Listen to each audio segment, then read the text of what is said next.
എന്തും വലിയ കുരുവാന്നറിയാം മൂത്ത് വന്നിന്. കുറച്ച് നാളായിട്ട് ഇത് തന്നെ പരിപാടി, വരും പോവും വരും പോവും. അപ്പം ഞാൻ പറഞ്ഞു വന്നത് ഇതല്ല കേട്ടോ, നമ്മൾ ഹോസ്പിറ്റലിൽ പോവേന്ന്. നിങ്ങൾ ചിന്തിക്കും ഇതെപ്പോൾ ഹോസ്പിറ്റലാണെന്നല്ലോ എന്ന്.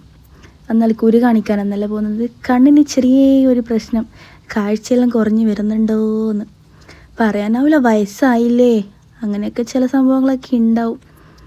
അങ്ങനെ നമ്മൾ അടുത്തുള്ളൊരു കണ്ണാശുപത്രിയിലേക്ക് പോയി ഗൈസ്. അപ്പോൾ അവിടെ പോയിട്ട് കുറച്ച് നേരം വെയിറ്റ് ചെയ്തു. അപ്പോൾ നിലക്ക് പോയപ്പോൾ ഭയങ്കര ഇഷ്ടമായി, അവിടെ ഫുൾ ലൈറ്റായിരുന്നു. ഹോസ്പിറ്റൽ ഇത്രയും സെറ്റപ്പ് എന്ന് ചിന്തിച്ചു, അങ്ങനെ അടിപൊളിയായിരുന്നു. അപ്പോൾ കുറേ നേരം ഓളാടെ ഓടിച്ചാടി കളിക്കലും ഒക്കെ ആയിരുന്നു. നമുക്ക് ഭയങ്കര ഇഷ്ടമായി. പിന്നെ അവിടെ നിന്ന് വരണ്ടാന്നുള്ള അവസ്ഥയായിന്.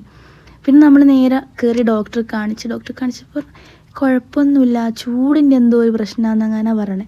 പിന്നെ നമ്മൾ അവിടെ നിന്ന് മരുന്നും മേടിച്ചിട്ട് നമ്മൾ പുറത്തേക്ക് ഇറങ്ങുമ്പോഴത്തേക്കാണ് ഒരാൾക്ക് എന്നെക്കാട്ടി ഫസ്റ്റ് വണ്ടി കയറണം എന്ന് പറഞ്ഞിട്ട്. ഞാൻ വിടുമോ, ഓളെക്കാട്ടിയും ചെറിയ കുഞ്ഞാ ഞാൻ. അങ്ങനെ നമ്മൾ രണ്ടെണ്ണം കൂടി ഒടുവിൽ തർക്കിച്ച് വണ്ടി കയറി. പിന്നെ പുറത്തെത്തിയപ്പോൾ ഒരു മരുന്നും കൂടി മേടിക്കാനുണ്ടായിനി.